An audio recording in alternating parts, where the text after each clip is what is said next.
Welcome to Hotel Leaders, hosted by Peter Demore. With over 25 years in the hotel industry, as a manager, educator, entrepreneur, and now an independent voice, he brings a balanced and insightful perspective on the world's greatest hotels. It's time to check in. There are London hotels with more private club energy. There are London hotels that feel more aristocratic. There are London hotels that feel more modern, more discreet, or more residential. But the Savoy has something different. It has theatre in its bones. It sits on the Strand beside the Savoy Theatre, looking toward the River Thames, with Covent Garden, the West End, Trafalgar Square, the Royal Opera House, Somerset House, and the South Bank, all within its natural orbit. It is not just a hotel placed in London. It is a hotel embedded in London's performance culture, river culture, dining culture, and celebrity culture.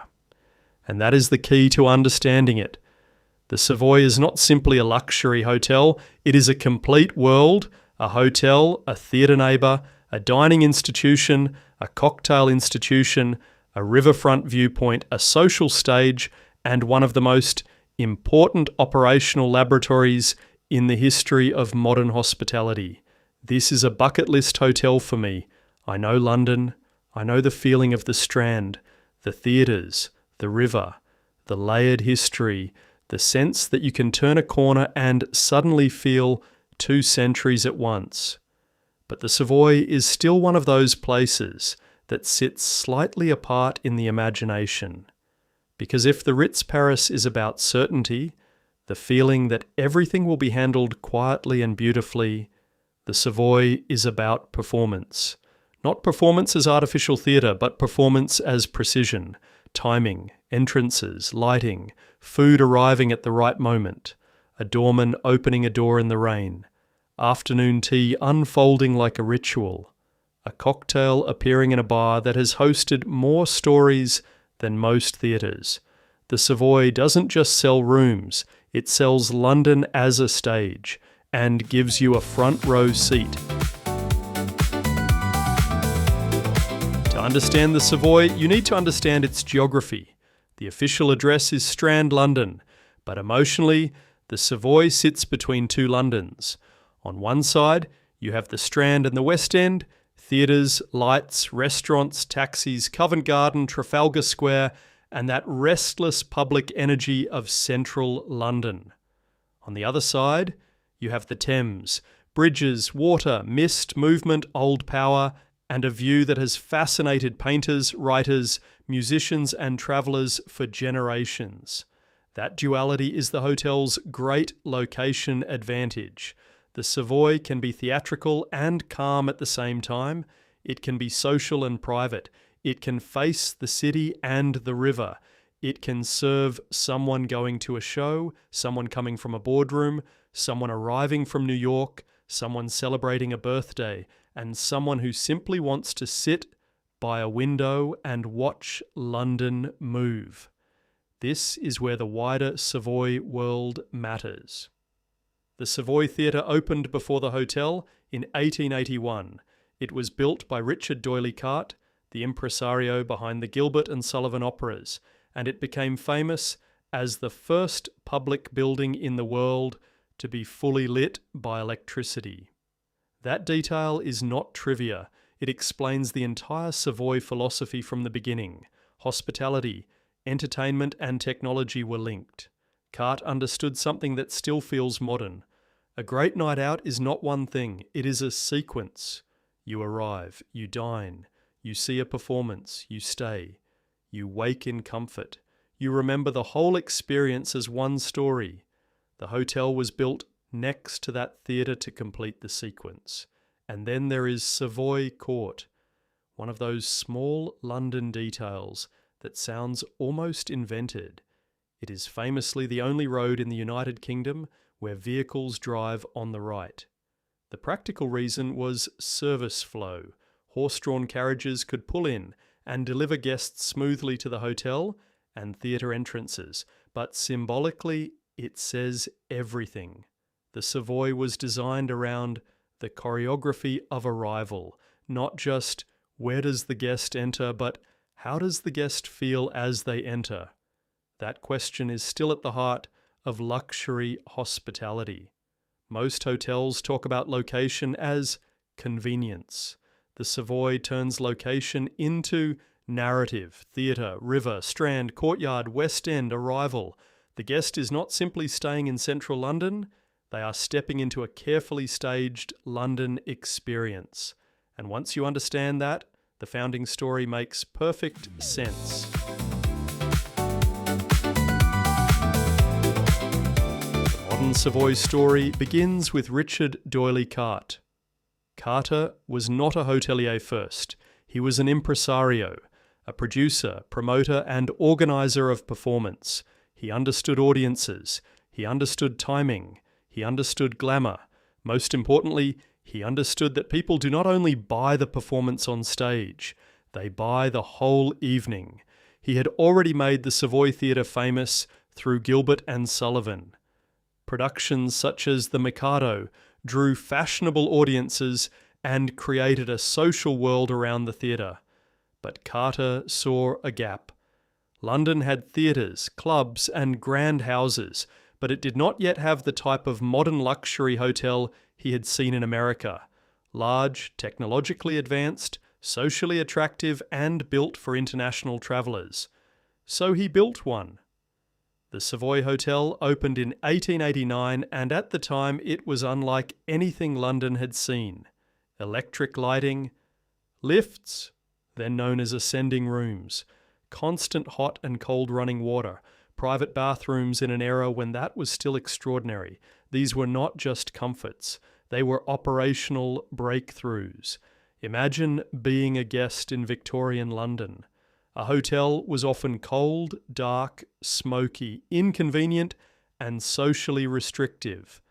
Then the Savoy arrives with light engineering, privacy, and service. It must have felt like checking into the future.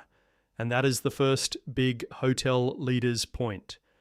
The Savoy was not nostalgic when it opened, it was radical. Today we think of it as heritage. But in 1889 it was a technology hotel.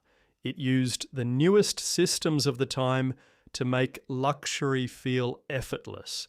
That matters because it connects directly to the future of hospitality. The best hotels have always used technology, but the best ones make the technology disappear. Electric light was not the guest experience. The guest experience was confidence, comfort, safety, and glamour after dark. The lift was not the guest experience. The guest experience was ease of movement. Hot and cold running water was not the guest experience. The guest experience was privacy and personal control. The Savoy understood that very early. Then came the leadership team that turned the building into a legend. César Ritz became general manager. Auguste Escoffier became maître chef de cuisine. Together, before the Ritz, Paris became the defining name in European luxury. The Savoy became one of the places where Ritz and Escoffier refined the formula. Modern service, disciplined kitchens, elegant public dining, and a new kind of social luxury. Just a sentence or two here because we've covered Ritz in the Ritz Paris episode, but the connection is essential. The Savoy is part of the prehistory of the Ritz myth. It is where London saw that hospitality could be engineered with the same seriousness as theatre, cuisine, and society. And there is another subtle point. Carte did not build the Savoy as a country house imitation. He built it as an urban machine for pleasure. Theatre next door, restaurants inside, river views, international guests, modern systems. It was not trying to feel like someone's ancestral home. It was trying to feel like the future of the city. That is why the Savoy still works. Its deepest identity is not old hotel. Its deepest identity is innovation dressed as elegance. The leadership challenge at the Savoy is different from almost any other hotel in London. If you run a new luxury hotel, your job is to create reputation. If you run the Savoy, your job is to inherit reputation without being crushed by it. That means every leader at the Savoy has to solve a paradox. Protect the legend, but don't turn the hotel into a museum. Guests want history, but they also want flawless Wi-Fi, modern bathrooms, contemporary dining, wellness, sustainability and service that feels warm rather than stiff. The current leadership structure reflects that balance. Frank Arnold is the Savoy's managing director and regional vice president. That title matters because it suggests both property leadership and wider brand responsibility. The Savoy is not just a hotel to operate, it is a flagship to steward. And then, from early 2025, Rob Van Eyck joined as hotel manager, bringing luxury operational experience from the Balmoral in Edinburgh. That appointment is important because the Savoy has been moving through a period of transformation, reconceptualized public spaces, evolving dining, and a phased refurbishment of rooms and suites. In operational terms, that is hard. Renovating a famous hotel is not like renovating an empty building. You are working around guests who still expect magic. You have to stage disruption invisibly. You have to protect arrival, sleep, dining, events and service culture while the physical product evolves behind the scenes. That requires leadership discipline. At the Savoy, leadership is also highly symbolic. The hotel carries names like Richard D'Oyly Carte, Ritz, Escoffier, Monet, Sinatra, Marilyn Monroe, Churchill, the Beatles, and generations of royalty and celebrities. But a modern guest does not judge a stay by names in the archive.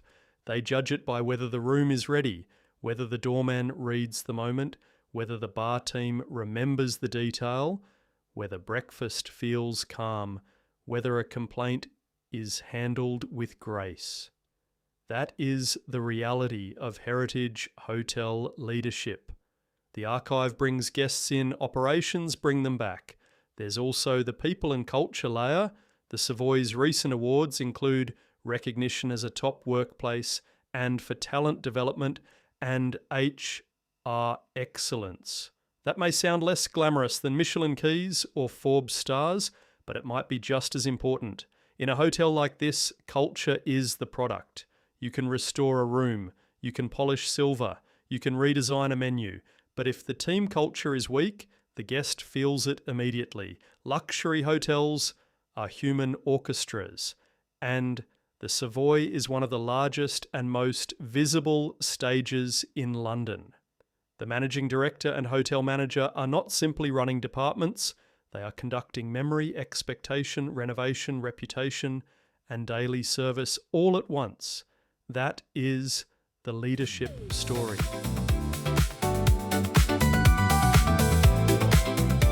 Arrival at the Savoy begins before the lobby. It begins with the turn into Savoy Court. That turn matters. You leave the public flow of the Strand and enter a more controlled world. The traffic rule changes. The tempo changes. This is one of the great luxury moves. The hotel creates a threshold. The doorman is not just opening a door. The doorman is marking the change of state. Outside is London. Inside is the Savoy. The lobby and public spaces have to do something very difficult. They have to feel grand enough for the legend, but not so grand that they become cold. A hotel like the Savoy can easily tip into intimidation. The real skill is making history feel welcoming. That's why the arrival sequence is so important. You don't want the guest thinking, am I dressed correctly? Do I belong here? Where do I go? You want them thinking, I'm being looked after. The best hotels reduce social anxiety. That sounds simple, but in grand hotels, it is one of the highest forms of service. The guest may be wealthy, famous, nervous, jet-lagged, celebrating, grieving, proposing, attending a board meeting, or visiting for afternoon tea as a once-in-a-lifetime treat. The hotel must read all of those emotional states without making the guest explain them. The Savoy's arrival also carries the theatre DNA. There is a sense of entrance. You arrive not just at a reception desk, but into a story already in progress. The hotel has welcomed kings, artists, actors, musicians, politicians, families, first-time visitors, and generations of Londoners. Your arrival is another scene, and then the public rooms expand the experience. The gallery, the bars, the restaurants, the river-facing spaces, these are not just amenities. They are part of the hotel's social architecture. The Savoy has always understood that a hotel lobby is not a waiting room. It is a stage for the city. The operational challenge is that stages must look effortless. Flowers, lighting, uniforms, music, scent, noise, queue management, luggage flow, guest privacy, table pacing, security, concierge movement, all of it must work, and the guest should notice almost none of it. That is the Savoy art. It turns a complicated arrival into a graceful one.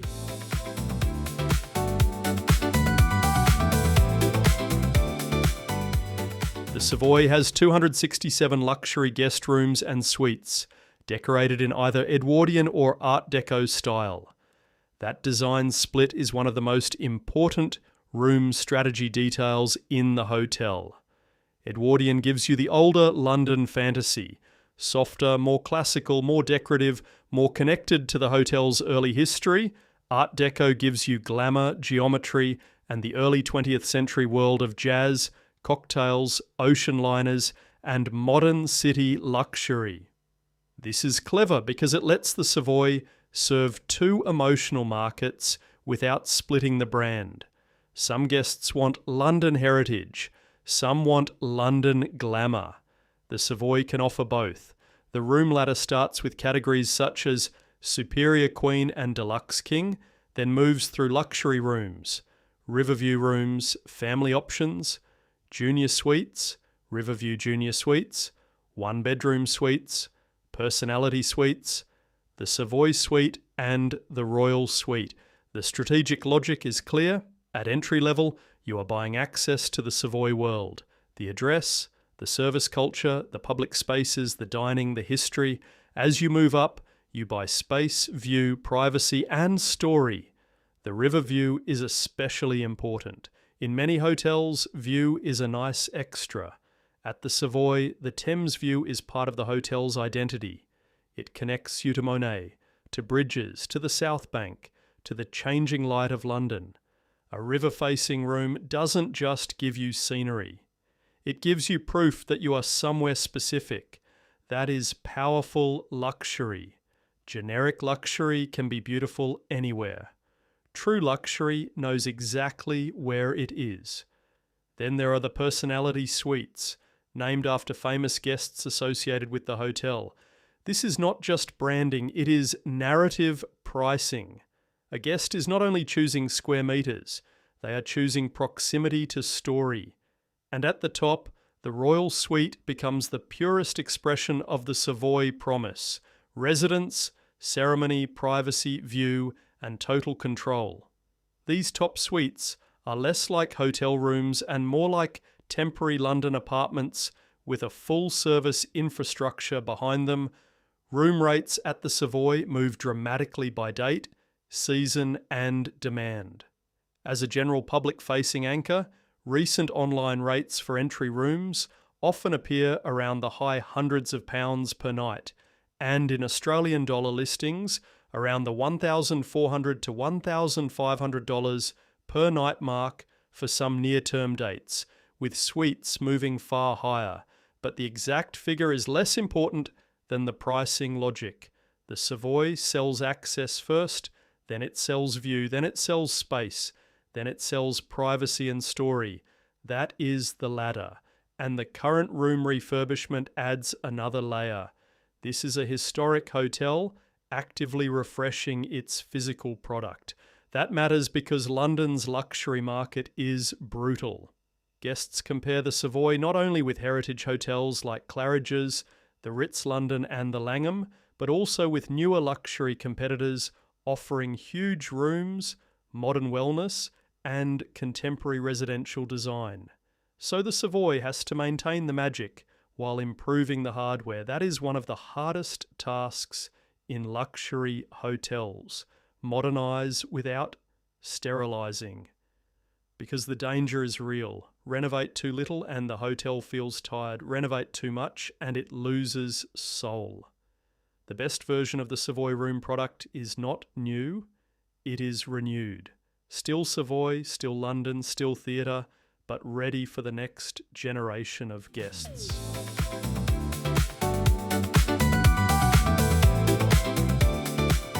Food and beverage is the heart of the Savoy story. Some hotels have restaurants. The Savoy has institutions. That begins historically with Escoffier. When Auguste Escoffier came to the Savoy, he helped transform how London thought about hotel dining. Fine dining became more organised, more professional, more elegant, and more socially central. The hotel restaurant became a destination, not just a convenience for guests. That idea continues today. The Savoy's current dining ecosystem includes gallery, afternoon tea, the American bar, Beaufort Bar, Savoy Grill, Restaurant 1890 by Gordon Ramsay, the River Restaurant by Gordon Ramsay, Scoff, and in-room dining. This is not a random collection. It is a day-to-night system. Breakfast and morning meetings, afternoon tea, pre-theatre dining, celebration dinners, cocktails, late-night drinks, room service recovery. The hotel can hold an entire London day without the guest needing to leave. Gallery is important because it sits at the heart of the modern Savoy experience. It takes the traditional hotel lounge idea and refreshes it as an all-day space. Elegant, social, warm, and flexible. In grand hotels, these central rooms are crucial. They are where non-residents enter the world of the hotel. They are where locals and guests overlap. They are where afternoon tea becomes theatre. Afternoon tea at the Savoy is not just sandwiches, scones, and tea. It is cultural continuity. It gives guests a way to participate in the hotel without staying overnight. That is commercially important and emotionally powerful. A hotel like the Savoy must be both exclusive and accessible enough to remain part of the city's life. Afternoon tea does that beautifully. Then there is the American bar. The American bar is one of the great hotel bars of the world. It is described by the hotel as the original cocktail bar in London and has played host to legendary bartenders.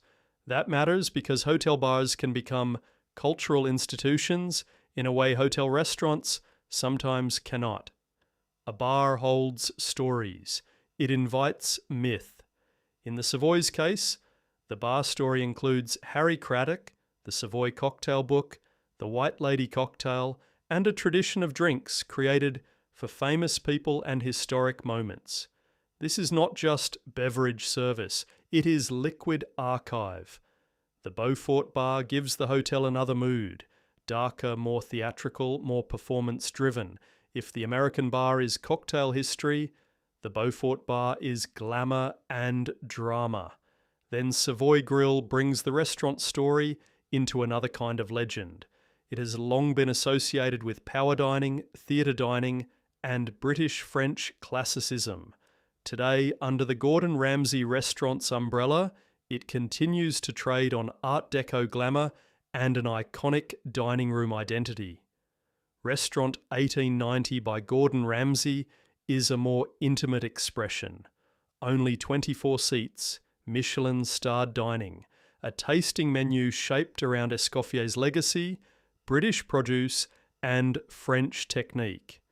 That is a smart move. It gives the Savoy a high-precision, modern fine dining jewel without making the entire hotel feel formal.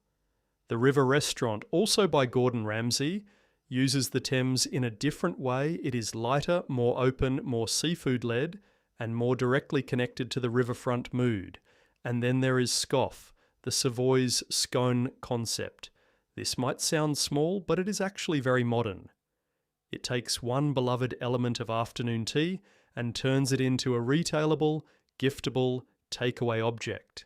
That is brand extension done properly. Not random merchandise, but a piece of the hotel experience made portable. So the F&B strategy is layered. Gallery gives you social centre. Afternoon tea gives you ritual. American bar gives you cocktail history. Beaufort bar gives you theatre. Savoy grill gives you institution. Restaurant 1890 gives you Michelin level precision. The River Restaurant gives you Thames side ease. Scoff gives you edible brand memory. This is why food and beverage at the Savoy is not just a department. It is one of the main reasons the hotel remains alive in London culture. A hotel room is private, a restaurant is public. The Savoy needs both.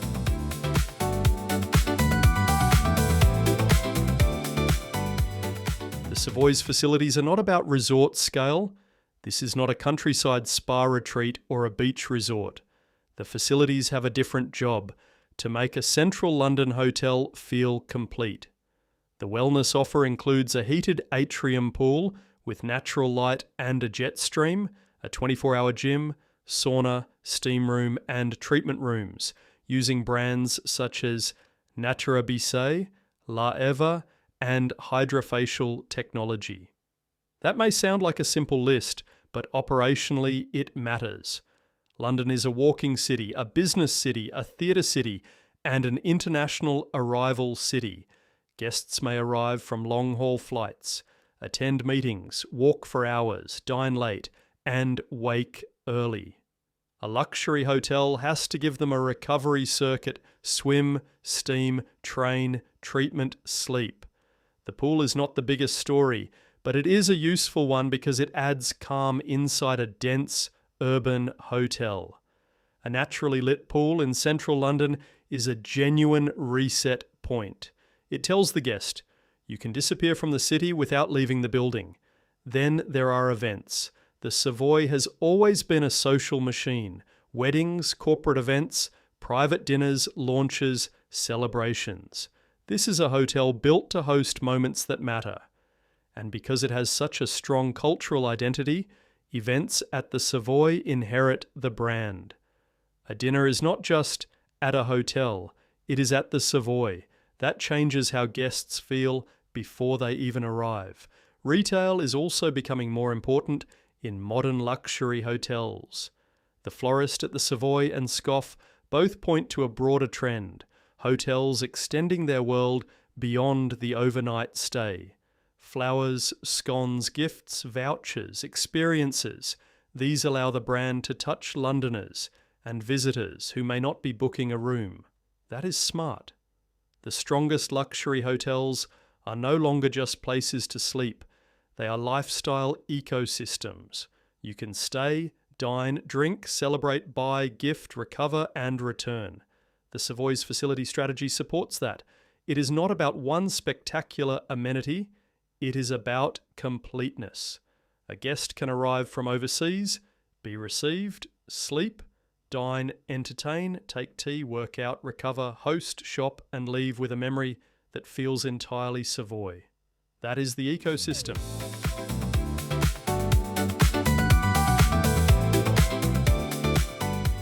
Working at the Savoy must be both thrilling and demanding. The thrilling part is obvious. You are part of a world-famous hotel with a remarkable archive. You are working in a place where hospitality history is not abstract.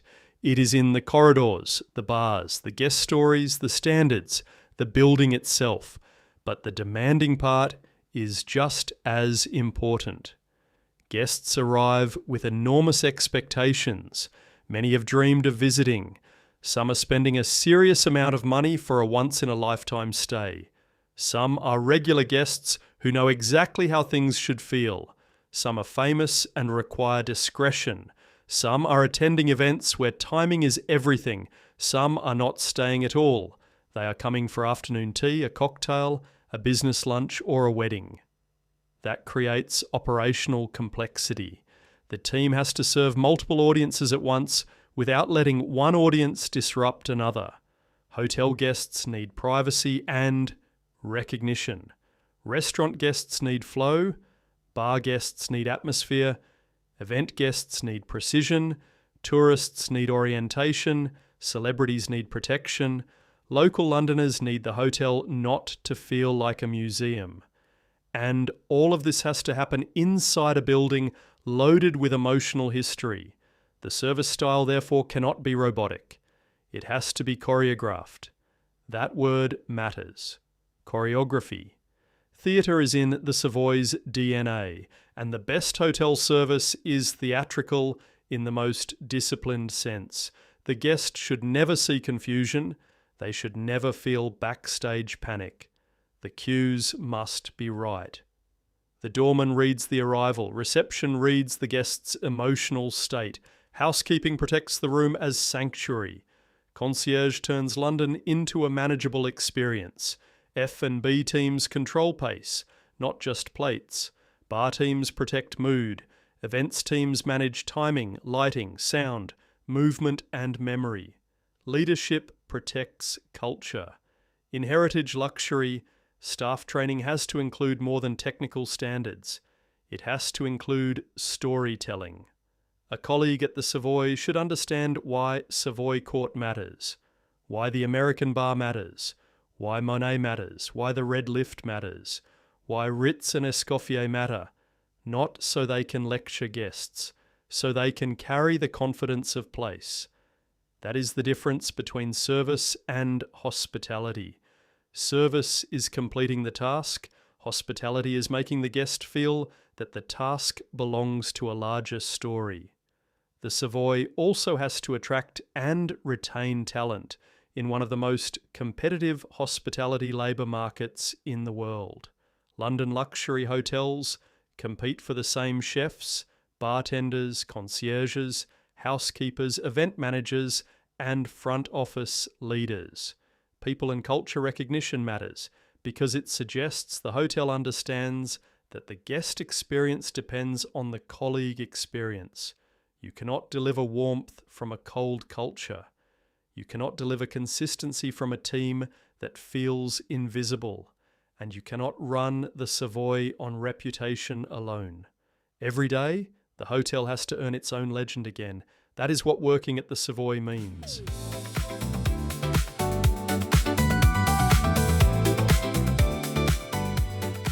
The celebrity chapter at the Savoy could be an episode by itself, but the real point is not simply who stayed there.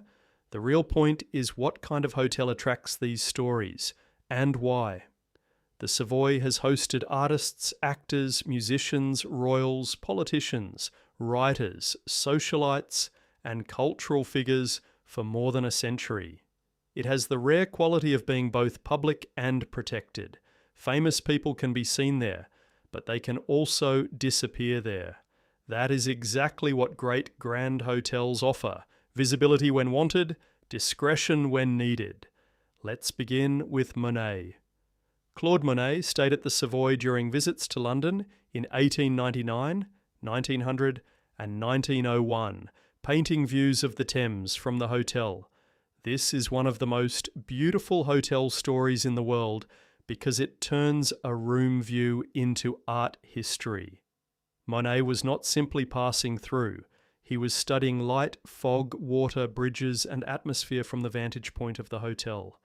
That is what a great hotel view can become. Not scenery, interpretation. Then there is Whistler, another artist linked to the hotel and the river. Together these stories make the Savoy River view feel different. When you look out from the hotel, you are not just looking at London. You are looking at a view that artists have tried to understand. Then, the entertainment world takes over. Fred and Adele Astaire are part of Savoy legend, with the wonderful story of them dancing on the roof high above the Thames. That image is almost too perfect. The Savoy as literal stage, the city beneath, performers above, movement and skyline together. Frank Sinatra is another essential Savoy figure. The hotel tells the story of Sinatra returning in the early hours and sitting at the white piano in the Thames foyer, playing and singing for himself and for any night staff passing by. This is exactly the kind of story that makes a hotel legendary. It is intimate, late night, informal, and human. Not a press conference, not a staged performance, just a world-famous musician unwinding in a hotel that knew how to let the moment exist. Marilyn Monroe stayed at the Savoy. Charlie Chaplin is associated with the hotel. Sophia Loren, Bob Dylan, the Beatles. The list of cultural gravity is enormous. But again, the interesting question is not how many famous names. It is, why this hotel? The answer is that the Savoy sits at the intersection of theatre, music, film, dining, and London society. If you are performing in London, promoting a film, attending a gala, meeting power, or simply wanting to inhabit the city in style, the Savoy makes sense. It is close to the West End, close to the river, close to the institutions of London, and it has always understood performance. There are also stories that feel almost surreal. George Kessler, an American financier and loyal guest, once worked with the Savoy team to create a spectacular Venetian-themed birthday event. The hotel's own story describes lanterns, a gondola, Enrico Caruso singing, a baby elephant carrying a 5-foot birthday cake, and 100 white doves being released. This is hotel operations as theatre at its most extravagant. It sounds outrageous now, and of course modern standards around animals and events are different, but historically, the story tells us something important. The Savoy was a place where guests expected the impossible to be made real. Then there is the American bar and the Moonwalk cocktail. Joe Gilmore, one of the Savoy's long-serving head barmen, created cocktails for royalty, politicians, and celebrities.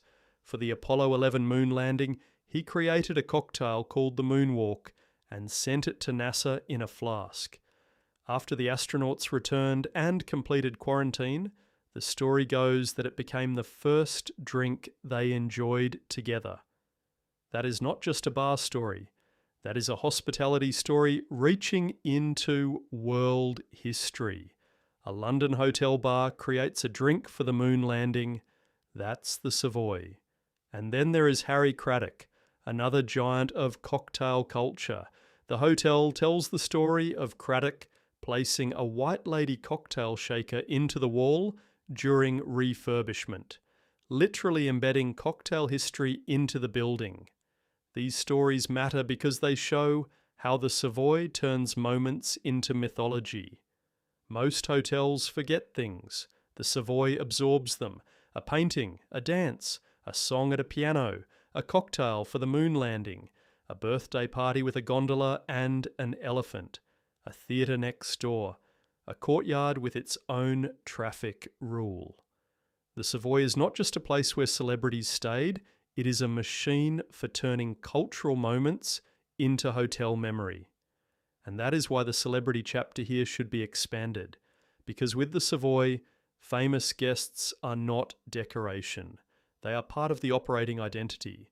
The hotel knows how to host performance because it was born beside a theatre.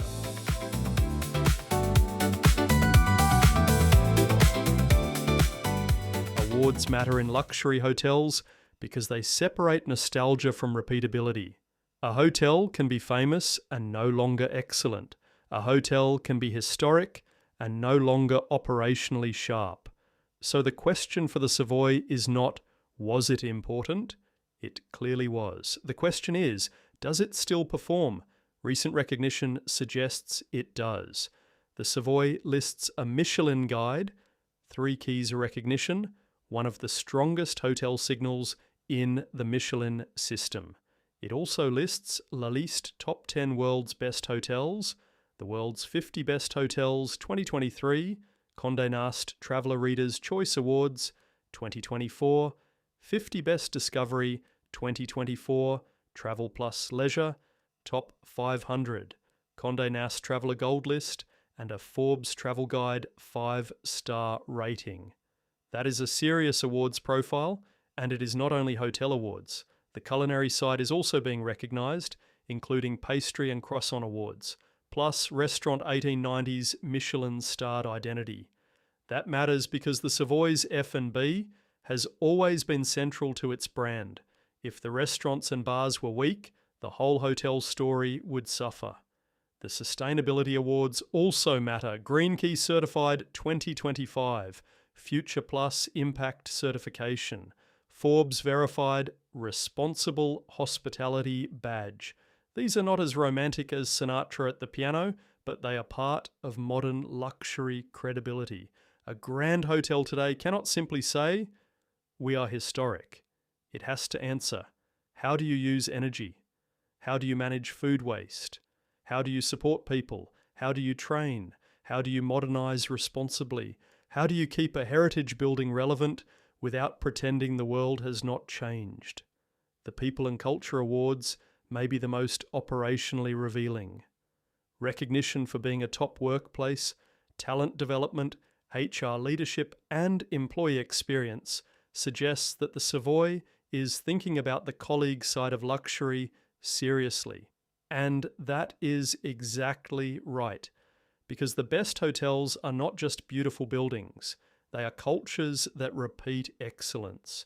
The Savoy's awards are not the reason it is famous, but they help prove that the fame is still being supported by real operating standards. That is the hotel leader's lens. Legend brings attention. Awards suggest consistency. Culture makes it possible.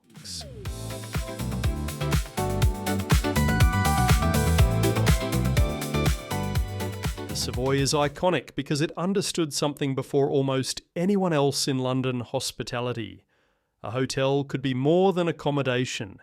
It could be infrastructure for pleasure, theatre, dining, technology, rooms, river views, service, cocktails, celebrity, events, wellness, and memory, all organised into one experience. Richard D'Oyly Carte saw that a night at the theatre could become a complete hospitality world. Ritz and Escoffier helped turn that world into a standard. Generations of staff then carried the legend forward, one arrival, one room, one tea, one cocktail, one event, one quiet recovery at a time. Here's the hotel leader's verdict. The Savoy doesn't sell rooms.